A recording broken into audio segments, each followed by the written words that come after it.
এক ছেলে তার 60 বছর বয়সী বৃদ্ধ মাকে গোপনে ভূগর্ভস্থ ঘরে লুকিয়ে রাখত।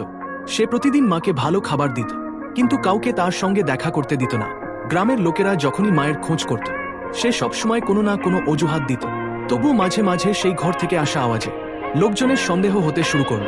এরই মধ্যে রাজা এক অদ্ভুত আদেশ দিলেন, গাছপালার ছাই দিয়ে একটা দড়ি বানাতে হবে, না হলে পুরো গ্রামকে মেরে ফেলা হবে। সবাই নানা উপায়ে চেষ্টা করল, কিন্তু কেউ সফল হতে পারল না। ছেলেটিও খুব চিন্তিত হয়ে পড়ল। সে যখন মাকে খাবার দিতে গেল, মা তার মুখ দেখে জিজ্ঞেস করলেন কি হয়েছে।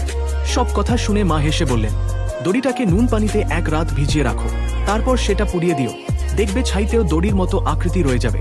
ছেলেটি তেমনটাই করল, আর সত্যিই দড়ি তৈরি হলো। গ্রাম বেঁচে গেল। পরের দিন রাজা আবার নতুন আদেশ দিলেন, এমন এক ঢাল তৈরি করো যার থেকে শব্দ বের হবে, কিন্তু কাউকে আঘাত করবে না, না হলে আবারও মৃত্যুদণ্ড। ছেলেটি আবার মায়ের কাছে গেল।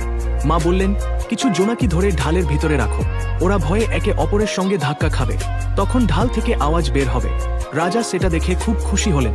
তিনি ছেলেটিকে সোনা দিতে চাইলেন, কিন্তু সে ইনাম নিতে অস্বীকার করল, শুধু নিজের প্রাণ ভিক্ষা চাই। আসলে এই রাজ্যে এক নিষ্ঠুর আইন ছিল, যে কেউ 60 বছর বয়স পার করলেই তাকে পাহাড়ে ফেলে আসতে হতো, না হলে পুরো পরিবারকে হত্যা করা হতো।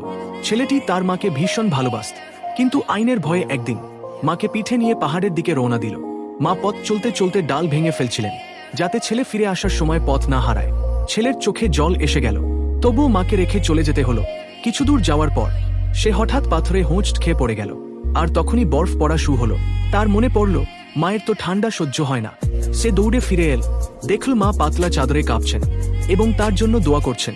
সে মাকে কোলে তুলে নিয়ে সোজা বাড়ি ফিরে এল। আইনের কারণে মা আর বাইরে থাকতে পারলেন না, তাই আবারও তাকে ভূগর্ভস্থ ঘরে রাখতে হলো। কিন্তু ছেলে সর্বোচ্চ চেষ্টা করল মাকে আরাম দেওয়ার জন্য। শেষে সে রাজাকে পুরো সত্যিটা জানিয়ে দিল, যে দুইটি অসম্ভব কাজ তার মায়ের বুদ্ধিতেই সম্ভব হয়েছে।